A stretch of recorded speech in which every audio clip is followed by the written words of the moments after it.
Story web series के second part की starting में डॉक्टर को रूमी देख लेती है और उसे ऊपर ले जाती है, पर कुछ करती नहीं। होश आने पर डॉक्टर रूमी को दरिंदा कहता है और उससे अपना नाता तोड़कर चला जाता है। रूमी को डॉक्टर की बातें हर्ट करती है क्योंकि रूमी उससे प्यार करने लगती है। मीरा उसे मूव ऑन करने की सलाह देती है। मीरा की सलाह लेकर रूमी कार्तिक के पास शीला की मौत के बारे में सर्च करने जाती है और उसके साथ इंटीमेट होती है। अपनी लव स्टोरी का दी एंड करने के लिए लास्ट बार रूमी को अपनी माँ से मिलने को कहता है। रूमी उनसे मिलने जाती है तो डॉक्टर की माँ उसे पूरा बंगाली आउटफिट में दुल्हन की तरह तैयार करती हैं। वहाँ से निकल जब रूमी जाने लगती है तो काठमांडू ग्रुप का एक जासूस हारूदा उसका पीछा करता है तो रूमी उसे मार डालती है क्योंकि उसने और लूना लुका ने मिलकर शीला को मारा था। इस बात की भनक एडी को लग जाती है और वो गुस्से में ओरा को ये बात बताने जाता है कि तुम्हारे कौम का एक मेंबर ऊपर जाके इंसानों को अपने जैसा बना रहा है। ओरा को लगता है कि वो बादशाह की बात कर रहा है, इसलिए ओरा उसे बताता है कि वो बादशाह को नीचे अपनी दुनिया में ले आया है।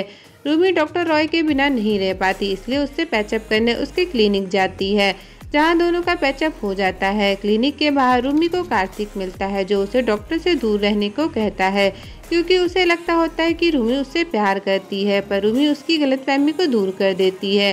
छानबीन के दौरान कार्तिक को ऐसे कई सबूत मिलते हैं जो ये बताते हैं कि वैम्पायर की एक कौम आसपास कहीं छुपी हुई है। फिर वो लूना लुका से मिलने जाता है जहां लूना लुका बताती है कि काठमांडू ग्रुप के जासूस को एक वैम्पायर ने मारा है। फिर कार्तिक डॉक्टर के पास जाता है और अपने और रूमी के वन नाइट स्टैंड को बताकर डॉक्टर को गुस्सा दिलाने की कोशिश करता है ताकि वो फाइनली देख सके कि डॉक्टर वैम्पायर है या नहीं, पर ऐसा कुछ नहीं होता। लेकिन डॉक्टर कार्तिक और रूमी के रात के इंसिडेंट के बारे में जानकर रूमी पर थोड़ा गुस्सा करता है, पर रूमी उसे मना लेती है। फिर डॉक्टर रूमी को अपने फ्रेंड से मिलाने ले जाता है जहां उसे लूना लुका के साथ उसके बॉयफ्रेंड काला की फोटो मिलती है। ये काला वैम्पायर की कौम का वही सदस्य है जो एडी का जासूस है। सब इंस्पेक्टर कार्तिक अपने सीनियर को वैम्पायर के अस्तित्व होने का सच बताता है, पर उसके सीनियर इस बात पर भरोसा नहीं करते और उसे सस्पेंड कर देते हैं। घर पर जब कार्तिक ये बात अपने पिता को बताता है तो उसके पिता रूमी के वैम्पायर होने का सच बताते हैं। असल में उन्होंने रूमी को उस दिन कार्तिक के साथ वैम्पायर फॉर्म में देख लिया था जब रूमी कार्तिक से मिलने आई थी। कार्तिक ये बात सुन शॉक्ड हो जाता है और उसे रूमी के साथ बिताया हर पल याद आने लगता है और इस तरह उसे यकीन हो जाता है कि असल में रूमी वैम्पायर है, ना कि डॉक्टर रॉय।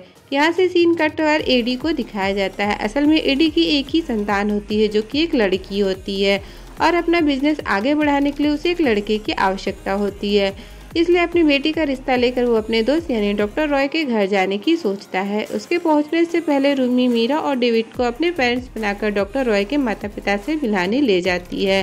दोनों के पेरेंट्स की ट्यूनिंग अच्छी बनती है। इसी दौरान रूमी और डॉक्टर एक दूसरे के साथ इंटीमेट होते हैं।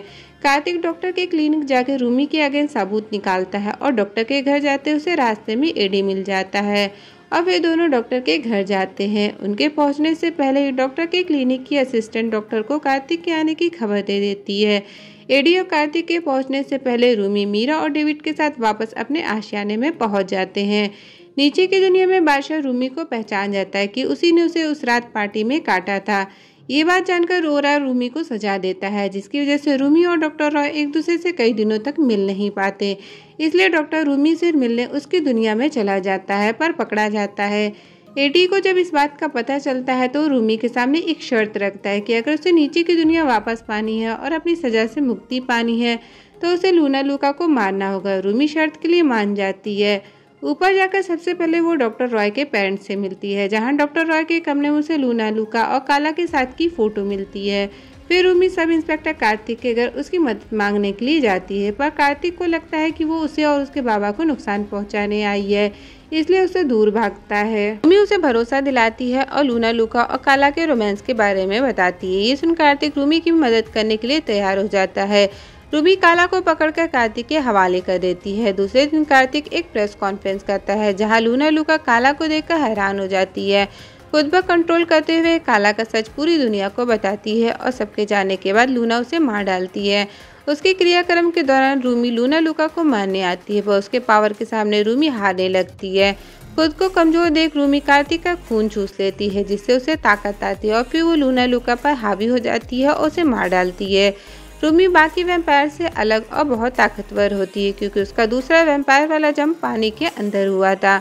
लूना को मारने के बाद रूमी वापस नीचे जाती है और एडी से डॉक्टर रॉय को छोड़ने को कहती है। फिर एडी ऐसा करने से मना कर देता है क्योंकि रॉय को एडी और बाकियों के बारे में सारी बातें पता चल गई थी और उसे ये डर होता है कि वो ऊपर जाकर सबको ये बातें बता ना दे। इसलिए एडी रूमी को ऑफर देता है कि वो डॉक्टर रॉय को काटकर अपने जैसा बना सकती है, पर डॉक्टर रॉय उनके जैसा नहीं बनना चाहता होता है, इसलिए रूमी को मना कर देता है। ये सुन रूमी बहुत दुखी होती है, इसलिए एडी उसे मारने का आदेश दे देता है, पर ओरा उसे बचा लेता है और उसकी याददाश्त को उस दिन से अब तक मिटा देता है जिस दिन वो रूमी से पहली बार मिला था। फिर एक नई सुबह दिखाई जाती है जहां डॉक्टर रॉय अपने पिता से डरने के बजाय उनसे खुशी से बात करता है। उसके पिता भी उसके खाना बनाने के टैलेंट को अप्रिशिएट करते हैं। सब इंस्पेक्टर कार्तिक थाना इंचार्ज बन जाता है, पर उसे रूमी के बारे में सब याद होता है। लूना लुका के जाने के बाद उसकी जगह उसका सिलसिला हारूदा का बेटा ले लेता है और काठमांडू ग्रुप का नया लीडर बन जाता है। डॉक्टर रॉय को पूरी तरीके से चेंज दिखाया जाता है। अब वो एक शर्मिला डॉक्टर नहीं बल्कि बेझिझक बोलने और बिंदास जीने वाला डॉक्टर बन चुका होता है। सीरीज के एंड में जब वो अपनी कुकिंग को रिकॉर्ड कर रहा होता है तो उसी समय कोई नौकर उसके क्लिनिक आ जाता है और वो कोई और नहीं बल्कि रूमी होती है, जिसे डॉक्टर पहचान नहीं पाता। दोनों अच्छे से बात करते हैं। दूसरी तरफ एडी का जासूस अब बादशाह बन जाता है और वो उसे रूमी के बारे में खबर देता है कि रूमी चाहती है कि पूरा काम कोलकाता छोड़कर कहीं दूसरी जगह शिफ्ट हो जाए। ये सुनकर एडी कहता है कि रूमी कहीं भी चली जाए पर वापस लौटकर उसे मेरे पास ही आना होगा, क्योंकि उसकी बेटी अभी जिंदा है और वो कहाँ है इसका पता सिर्फ मुझे पता है। इस तरह दोस्तों ये वेब सीरीज यही खत्म होती है। सीरीज के एंडिंग सीन को देखते हुए ये पता चलता है कि इस सीरीज का सेकंड पार्ट जरूर आएगा। तो दोस्तों कैसा लगा आपको इस सीरीज का एक्सप्लेनेशन, हमें कमेंट कर जरूर बताएं और इस वेब सीरीज के सेकंड पार्ट को देखने के लिए चैनल को लाइक शेयर सब्सक्राइब करना मत भूलिएगा। तब तक के लिए गुड बाय, टेक केयर।